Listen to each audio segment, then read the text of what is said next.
Greetings, dear viewers, ladies and gentlemen. This is our weekly Addis Dialogue, which deals with current issues unfolding here in Ethiopia. And my guest today is Jan Abbink, who is an anthropologist, historian, and who carries out a number of research on the history and cultures of the Horn of Africa, especially Ethiopia. He's a professor of politics and governance in Africa at Leiden University. And we're going to talk about a host of issues in this edition, including the recent peace truce signed between the federal government and TPLF. Do stay with us.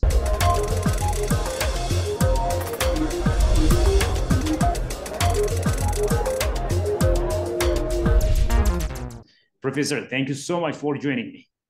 It's a pleasure. First off, Prof, let's talk about the peace deal recently signed between the federal government and the TPLF in South Africa. And as someone following new developments unfolding here in Ethiopia, were you expecting that someday the two sides would come to this truce, this agreement, or is it something that, took you by surprise? Let's start with this. Yeah, in general, I expected at some point there would be negotiations and a kind of deal. Certainly, because after 2 years of war and destruction and misery and declining fortunes of the opponent party, there were signs that it was coming. But still, I was taken a bit by surprise by the speed of it, and also by the relative success of the agreement reached in Pretoria. I had expected much more protracted negotiations. I mean, they were done in about 10 days, I think, and I expected when I saw they started, I thought they would be taking more weeks, but it's in that respect, it's a surprise, but it's a positive surprise because it's an agreement which we can build on and which is now really relatively okay in its progress. We have also seen, since the 2 November agreement, we have seen the declaration of the senior commanders of 12 November. And we have also seen yesterday that the first meeting between the two leaders of the two parties, the federal government and the Tigray Combatant Force, as they are now called, was held in Shire, in Tigray. So it seems to slowly just to make progress. And that is, that's good to see. It's a positive development. Yeah, obviously, it's an encouraging peace truce, which some call the historical peace truce. So obviously, it's something positive, as you said. So what are some of the concrete results that you have seen in the aftermath of this peace agreement signed in South Africa and also in Kenya? Yeah, well, the main thing is an end to the war, cessation of hostilities.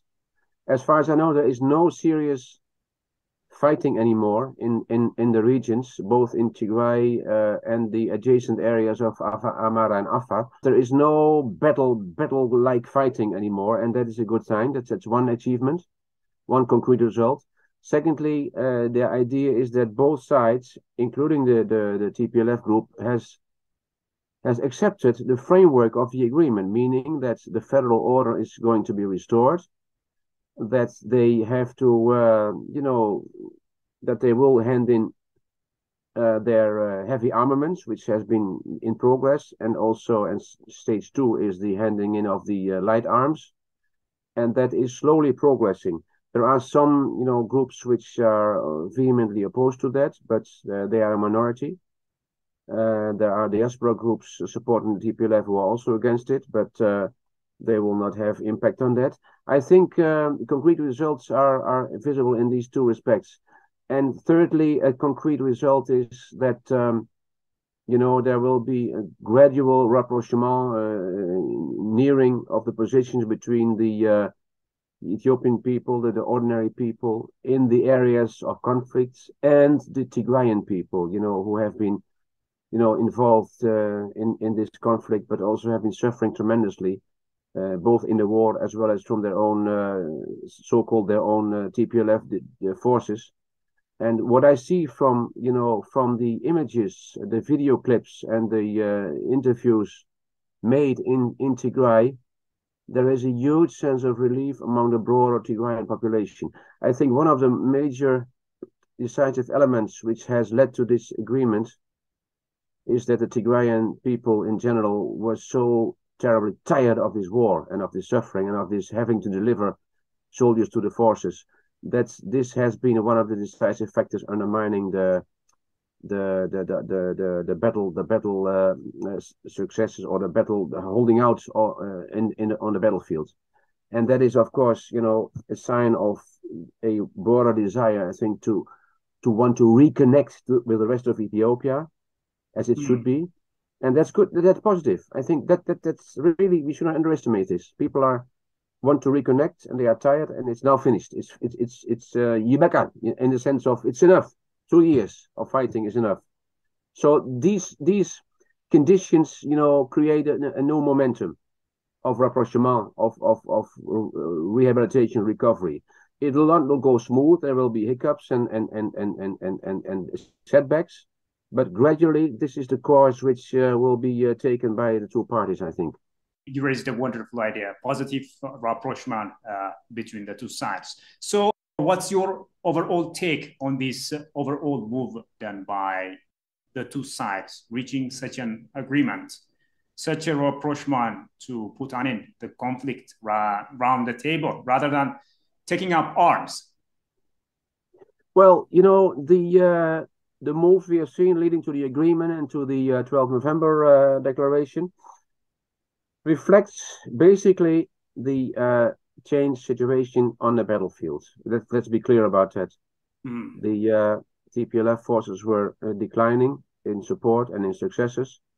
The federal army has been steadily encroaching everywhere. That has been the major incentive to reach the agreements. It's basically, the fighting force was diminishing. It does not mean that, there is a victory and so forth. In terms of the talking about victory of one side over the other, I find it a bit problematic, because there is no real victory here. The two sides have lost tremendously. But no doubt the battlefield losses and the decline of the force of the TPLF and their fruitless battle against everybody has led to the two sides reaching an agreement, and that's the basic. I think that's the baseline. So that is positive in a sense. But again, I reiterate that triumphalism in the sense of a great victory, blah blah blah, and so forth.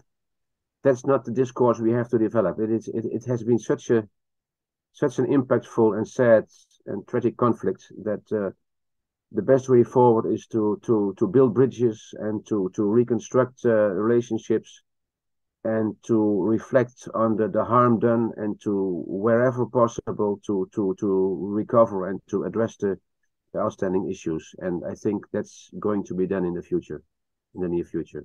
There are other African nations that find themselves in kind of similar situations. So how exemplary is this move taken by the two sides to reach such historic peace truce to other African nations that might, find themselves in such similar situations of conflict, disagreements that might even go to the point of being deadly or leading to destruction and loss of properties, of course? Yeah, you're right. There are other conflicts like in the DRC, in Mozambique, and other places, Central African Republic, although less so, which have seen no real resolution yet.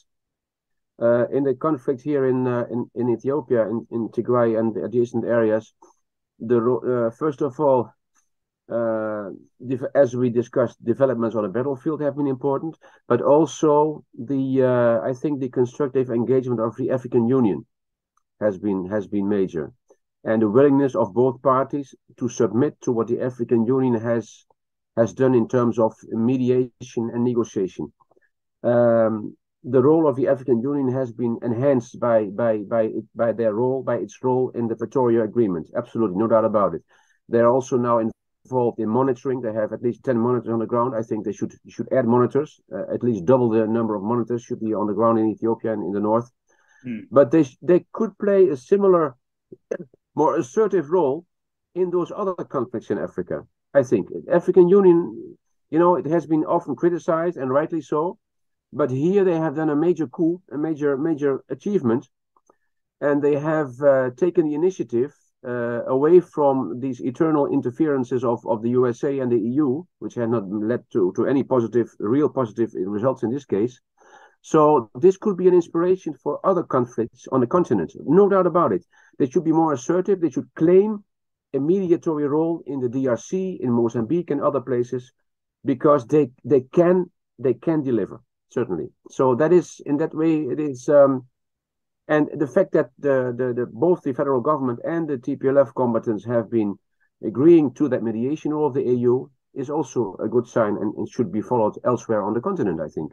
It's a good sign. I think that should be scaled up to other areas where there are similar situations, as you wonderfully raised there. So what are some of the areas that you see this truce can also help positively contribute to the peace and calm of the entire region of the Horn of Africa, and of course the continent at large? Well, yeah, the continent at large we just discussed, because the African Union could play a role here. But the immediate effect of the agreement here in Ethiopia is that international relations with the neighboring countries, Sudan, South Sudan, Kenya, but let's discuss Eritrea maybe also, is clear. I mean, there was danger in 2021 of a major conflict with Sudan, as you remember, the Fasaka Triangle, and then rumors of arms shipments, maybe from Egypt or from Sudan, through Sudan to the TPLF groups in the north.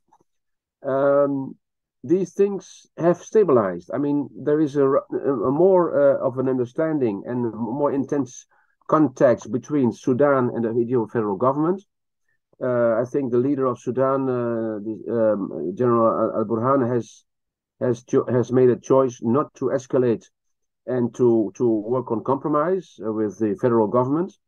So, and the truce reached on 2 November, and the ongoing negotiations about disarmament and restoring the federal order, restoring facilities and so forth, has had a positive effect on the stabilization with neighboring countries, especially with Sudan, which was a major let's say, uncertain element in the whole conflict. The efforts to internationalize the conflict have thus not been very successful. And if we talk about the Eritrean role, that's a controversial issue. Huh? I mean, many people write about that. And I saw a couple of days ago a very I think it's a bit devious article on Bloomberg News by two people. I don't know, it's a bizarre paper. They start writing about the role of Eritrea as if it's the major issue in the whole conflict here. So that will be solved in due course. That's not a major issue. The major issue is to faithfully implement the range of clauses in the 2 November agreement and in the 12 November declaration, which will lead to a stabilization of the situation. So in that respect, the truce has contributed towards cooling down the tensions in the region as a whole, in the Horn of Africa. In the wake of this conflict, also there will be more positive relations and also economic intensification with the relations with Djibouti and Somalia. And I think here we see that the prospects of cooperation between the Horn countries is still great, and it will lead to a political calm, which will economically also have larger benefits, I think. Following the peace agreement, the next step is the implementation phase. And many say Africa's toughest problem is delivering on the promises that they make whenever they come to this negotiation, this agreement. So what are some of the potential challenges maybe that you see in this regard that Ethiopia may face, and what is the way out you suggest? The challenges, of course, there is the challenge of the proposed total disarmament of the TPLF, and it's bringing the forces of the TPLF under the federal order and partly integrating into the federal army. There may be groups which vehemently oppose that. And there are also some contradictory statements by leaders of the TPLF armed combatants when they speak to their own people in Tigrinya, who are casting doubt on the agreement. They talk about gaining time and so forth, and you know, wait and see. That is duplicitous, I think. I'm not sure if they can do that, and if they are in a position to do so. If they would, heaven forbid, if they would start a fourth round of combat of conflicts, that will not work, and it will be the end of it. So I'm sure they will be a bit more sensible than that. But that's one challenge. Secondly, you know, the challenge is to address the humanitarian concerns, the large number of IDPs, and I think in the north there are about 2.6 IDPs in both Tigray and Amara and Afar. Returning them to their areas, rehabilitating them, getting them help for reconstructing their houses and their livelihoods. That's a major issue, because if there is dissatisfaction on that account, and if people get angry and have to wait long, you get discontent and disturbance. Thirdly, the unimpeded restoration of all facilities, you know, telephone cables, telecom communications and so forth, internet cable and so forth. That is very important, as apart from the banking system and so forth. It's going on. It's getting positive, but it has an element of insecurity, an element of unpredictability. So if that goes on, I mean, if that goes on unimpeded, that would be very positive. Yeah, and fourthly, maybe the humanitarian aid flow. I mean, it has started, especially since 2 November. It was majorly intensified, World Food Programme and so forth. Even before the conclusion of the 2 November agreement, I have seen many messages that aid was already given to Tigray and next to Amhara and Afar. I think this aid flow will increase, so it will not be, you know, there is less chance that in the past, it will be confiscated by armed groups like of the TPLF and so forth. So that is, I think, they will be addressed, these challenges. The longer the process now in progress, you know, keeps developing and keeps responding to the needs and the conditions which we find on the ground, the better the chances of success are. And I think signs are good in that respect. There are challenges, to summarize, there are challenges, but they can be tackled. And there is, you know, a willingness on both sides, especially on the side of the federal government, to address these challenges and to steadily work on rehabilitation, reconstruction, and reconnection. Okay. So this is part, you know, this can be part of the solution to the challenges, right? Yeah. Okay. Yeah. Thank you, Professor. So the other thing is following this truce, the rehabilitation and restoring of the displaced to their respective homes. And these things are, I think, the tasks ahead that Ethiopia has, of course, begun already. So I think international community also need to be part of this noble cause, I think. So what roles need to be played that you see by the government, of course, and also donor organizations, the international community at large, Prof? Yeah, we briefly touched upon it in the previous question, but indeed, efforts both to rehabilitate the displaced, the IDPs, as well as addressing issues arising from the conflict in terms of human rights abuses on both sides, like we have seen described in the joint investigation report of last year, the UNCHR and the Ethiopian federal government. The Ethiopian Human Rights Commission have made that report. There are major human rights issues which have to be addressed, and there the international community has a role, but the major role is still, I think, the Ethiopian federal government and its institutions. They should address it. They have partly addressed it. They have already condemned dozens of soldiers who were guilty of abuses. But of course, that process will continue. I recall, you know, this in this 2 November agreement, there is Article 1.7, which says we need to provide a framework to ensure accountability for matters arising out of the conflict. And that I refer to human rights issues and abuses and so forth. That will not go away. It will not be the precondition for progress in the sense of disarmament and restoring the federal order. But you know, peace should be accompanied. Peacemaking, peace reconstruction should be accompanied by some measure of addressing issues of justice. There will not be durable peace without addressing the justice issues. So that will, I think, will not be cannot be neglected. And here, the international community can provide financial aid and so forth, advice, but the scenario should be controlled and should be carried out by the federal governments on condition that they are accountable and transparent in their dealings. The international community also has a big role in providing humanitarian aid, which they are doing through the UN, through the EU, and the US have been providing humanitarian aid. They have not, however, rescinded all kinds of sanction measures. I find that a bit remarkable. You know, we have the Americans having kicked out Ethiopia out of the AGOA agreement last year.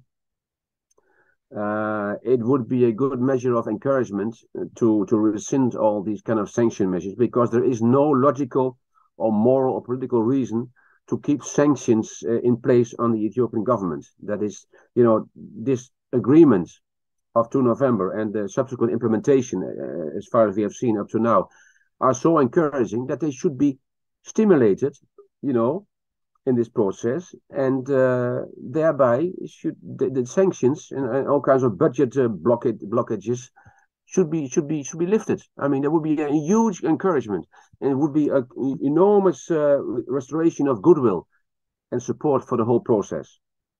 There are no major issues on which both sides should now be totally be sanctioned and be boycotted. So I would suggest to the international community to review its policy, to also study it, what has happened and what decisions they made, often wrong decisions, I must say, and maybe slowly start a trajectory to rescind all these sanction measures and so forth.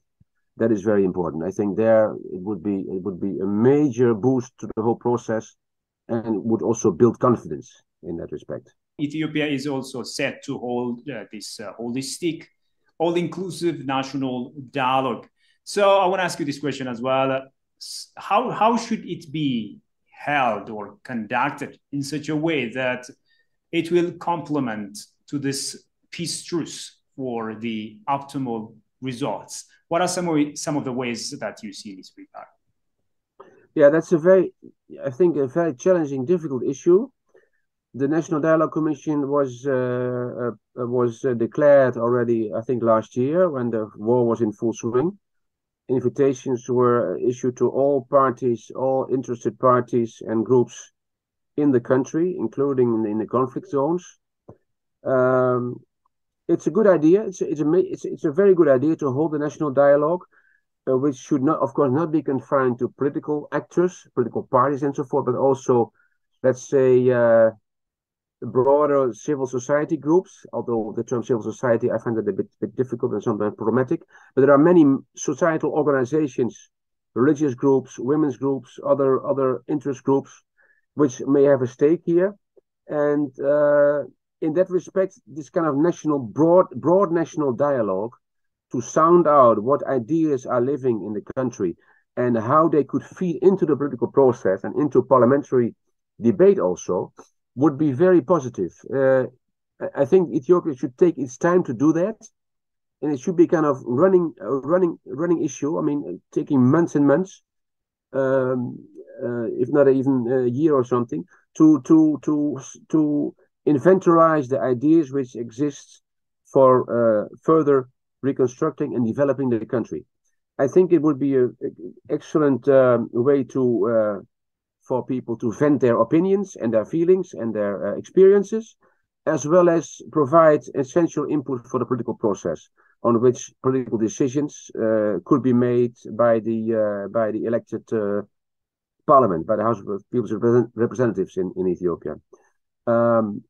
So I hope it will not be too closely, let's say, monitored by the government, in the sense that they decide who comes in and who cannot come in. That it should be an open process, transparent, and let it run its course. Let people speak, and let us see what it yields. It may also yield non-starter issues, like people just having no positive ideas but wanting to vent their anger or something. Also fine. So if it's open, transparent, and let's say democratically oriented, it could have a major function. It could also take some of these issues, some of the functions which national reconciliation commissions have had, like, for example, in South Africa after apartheid, you had this kind of reconciliation process.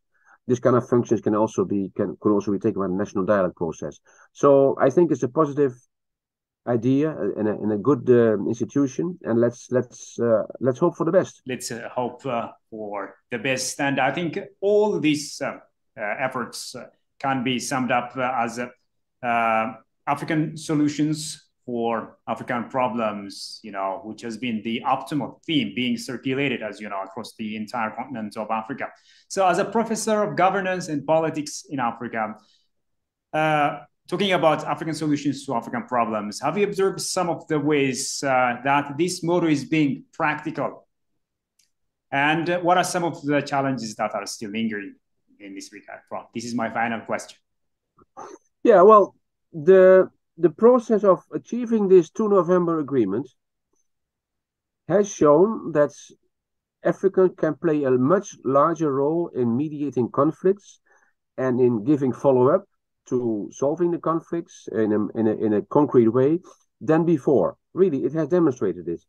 And also we have seen a kind of beginning of an African solution for a foreign problem, because the interference of foreign powers like the US, I'm sorry to say, and the EU also, in holding up solutions to this war in Ethiopia has been worrying.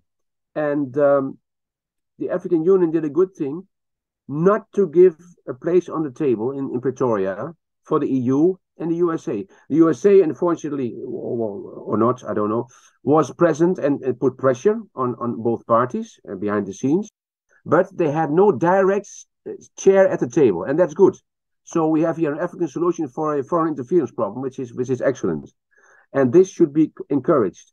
If African solutions, if Africa, the EU, want to be successful and want to build solidarity and cooperation across the continent, which is necessary in view of the conflicts which are still there, in view of also the dictatorial regimes which are still present in Africa, then it should enhance its own role and also,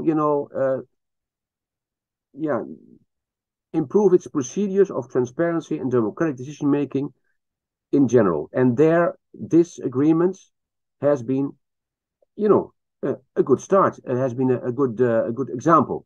So I have, more and more confidence in the idea that African solutions for African problems can be developed, certainly.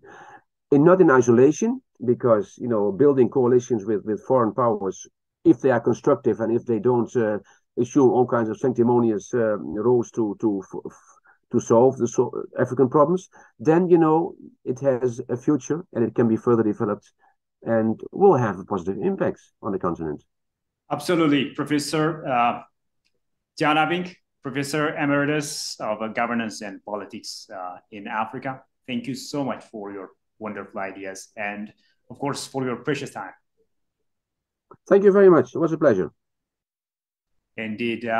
Well, dear viewers, with that, we come to the end of today's program. Thank you as well for having been with us. Bye-bye.